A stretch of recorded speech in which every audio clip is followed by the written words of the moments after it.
The Wicked Will Rise, Chapter 14.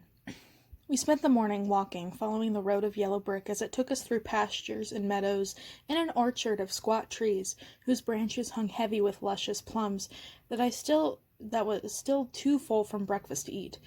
It led us across babbling streams and rolling hills, into and then out of lush, vibrant valleys. A few times, way off in the distance, I noticed clusters of domed buildings that looked like villages, but whenever they popped up in my peripheral vision, the road always veered off in the opposite direction. I was familiar enough with Oz to get that it wasn't just luck. The road knew that we wanted to be stealthy, and it was helping us. Was this the same road that once upon a time had led both me and Dorothy from Munchkin Country to the Emerald City? That was a hard question to wrap my head around. That road had a fixed beginning and ending, but I knew from experience that it was also known to move around depending on traveling conditions. I'd been told more than once that it had a mind of its own. It was possible that Ozma had summoned it with old magic, and it had veered off course to help us find our way. The sun was still out. The walk was peaceful, and I was actually making some headway teaching Ozma to sing. 99 bottles of beer on the wall. The only problem was that she didn't know how to count, and kept mixing up the numbers.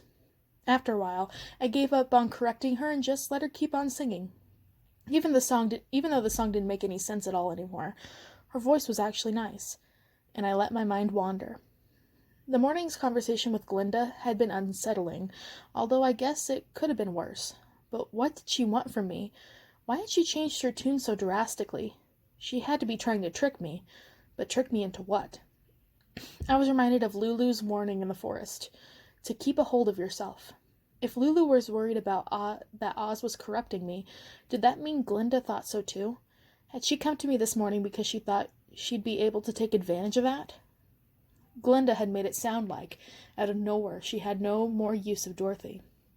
I wondered what could have caused such a huge rift between them in just the few days since the battle in the Emerald City. Unless their alliance had never been as solid as it had appeared. And where did that leave me? Did Glinda think that the fact that I was from the other place meant that I would be able to pick up the slack now that her favorite little Desposé has fallen out of her favor? It was frustrating that everyone was so convinced that I had this great potential to be evil, when all I'd done was show up, get thrown into the dungeon by Dorothy, then follow the order's instructions pretty much exactly. I'd fought for what I thought was right, for what I believed in, and now even people like Lulu, people who were supposed to be on the same side as me, seemed suspicious of me because of it. It all felt a little unfair. Anyway, I had a hard time thinking of myself as a ticking time bomb waiting to explode in a burst of evil when I was in such a good mood. Yeah, the morning had been a little dicey, but ever since Ozma and I had started walking, it had been a pretty perfect day. The whole time we walked, the mountains stayed fixed in the distance. They were a jagged set of purple teeth in the horizon, rising higher and higher as we moved closer. Based on the deep indigo hue of everything around us, as well as the little I remembered of Oz geography, I was pretty sure these mountains had to be Gilkins, the treacherous, sprawling range that reached all the way across Oz's northern territory, separating wild from wilder.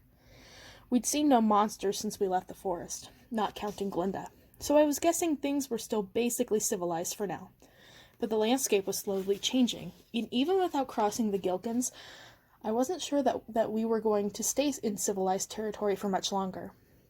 As morning faded to afternoon, in a way that felt pretty normal by Oz standards, the sunny fields and groves of trees gave way to muddy swamp land dotted with intermittent patches of brush, milkweed, and the occasional stunted, tired-out-looking tree. The sun had disappeared behind a dense, rolling cloud cover, leaving everything around us a gloomy gray that was only barely tinted with a washed-out lavender. Everything looked as though the life had been sucked right out of it. The world has lost its color. The air had changed, too. It had thickened, turned sticky and cold, until I felt like I was draped in a used, mildewy towel like the ones my mom had always had a penchant for leaving strewn all over our trailer. Ozma had stopped singing. Only the path we were walking on lent only a bit of cheeriness to the landscape. The road had brightened on contrast and now cut a curling swath into the distance, no longer yellow, but a glittering, pulsating gold. Then even the road began to lose some of its fight against the gloom. This morning it had been a wide and open boulevard, but as the terrain grew rocky, it narrowed and snarled to weave its way through the obstacles that had begun to pop up. Meanwhile, though, it didn't feel like we were getting any higher. The sky appeared to be getting much closer. The clouds were now so low over our heads that I could practically reach up and touch them, and then I didn't need to reach at all. The road curled sharply, leading us into a corridor of boulders barely wide enough to lift your arms, and I saw the clouds scraping the bricks just ahead of us, swallowing the path. Sitting at the edge of the fog was a lone figure. It was a woman, wearing a long hooded cloak of midnight blue feathers, each one tipped with gold. Her skin was smooth and unlined, but there was a sharp wisdom in her eyes, too. She looked both very young and very ancient. When she saw us coming, she let out a long, stuttering howl that bounded against the rocks, echoing in a chorus like there were 20 of it. There were 20 of it instead of just one. And she began to change. She spread out her arms, and her cape began a set of enormous wings. Her nose and mouth joined together and stretched themselves into a long, thin beak. Finally, the creature blocking our path was no longer a woman at all, but a giant bird. I took a step backward. This thing, whatever it was, didn't look like it was going to attack, but there was something spooky about it, and my previous experience with giant birds hadn't exactly been fun. "Amy Gum," the bird said in a wispy, whistling voice that was kind but with an edge of fierceness to it. "I have waited here many months for the day that you would pass through here. I see that your transformation has begun. But only just, I wonder. When you claim your name, what will it be?" Something about its words jogged a place deep in my memory, and suddenly I recognized the creature. This was a roc. It was the same bird that Knox had carved into the hilt of my knife. The bird that he said reminded him of me, because of the way it transformed itself. The same bird I carried with me into every fight. "Yes," I said, laughing softly at my recognition. "I am the Magrill. I see that you know me, just as I know you, just as I have always known you, since long before you came to this place." My shoulders tensed. "How?" I began to ask. "Those like me do not concern ourselves with how," the Magrill said. "We are creatures of magic and transformation. We only ask to find the shape that is ours. I have found mine. You have yet to find yours. You are on the path." My head was swirling with so many questions that I didn't know where to start. I couldn't find the right way to say any of them. "I understand," the bird said, even though I hadn't said a word. "But beware. I guard the fog of doubt. Think carefully before entering. Only those with unshakable faith may pass. Many have failed. You need not. I give you a choice. If you choose to turn back, I will send you home." "Home?" I asked.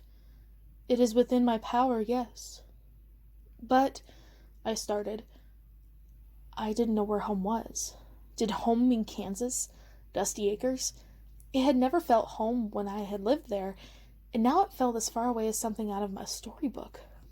The Magrill gazed at me like it could have seen right through my soul. "I cannot tell you where your home is," it whispered. "That is for you to discover. I can only offer you the choice. Will you continue, or will you return to where you belong?"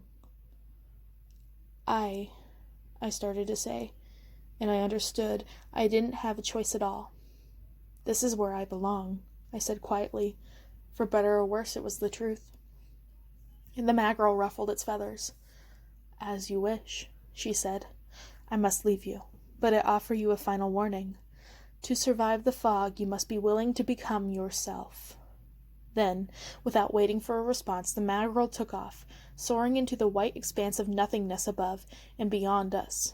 I looked at Ozma, who blinked back at me and twisted her lip uncertainly. I took her hand, squeezing it for reassurance. I wasn't sure if I was reassuring myself or her.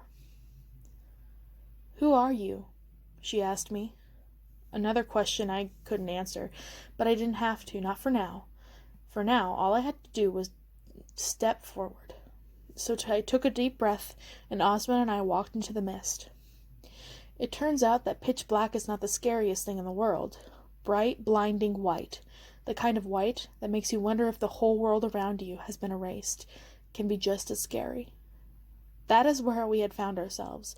The fog we had entered was so thick that when I held my hands out in front of me, I couldn't see it. I wiggled my fingers just to make sure they were still there. Well, I could feel them, so that had to count for something, right? With my other hand, I was still gripping Ozma's tighter than ever now. But when I looked to see her reaction to all this, she might as well have not been there. The only thing I could have make out at all was the road, and even that was just a faded, ghostly after impression, like the floaters you get in your vision when you stare at a light bulb and then look away. Still it was there, pale and thin, spinning out ahead of us, up and out into the blackness. From behind the shroud of thick fog, it was impossible to tell what lay at either side of the road's edges. Were we 1,000 feet in the air, with only the clouds separating us from heart-ending plunge to our doom? Or are we strolling through a peaceful meadow without even realizing it? All I could do was put one foot in front of the other and try to keep faith that we would make it through. Faith. Everyone knows it's something you're supposed to have, but it's harder to put that into practice when your senses are telling you all hope is lost. And the fog was just getting started on me. We had been walking for probably 5 minutes when there was a soft, sinister whispering in my ear. It sent me jumping out of my skin. The voice was slimy and reptilian, neither male nor female. It was so close that I could feel breath tickling my earlobe. "Turn back," it said. "You're weak. You'll never make it. You've never been ready. You've never been brave enough or strong enough. You shouldn't have bothered. You should have never come here."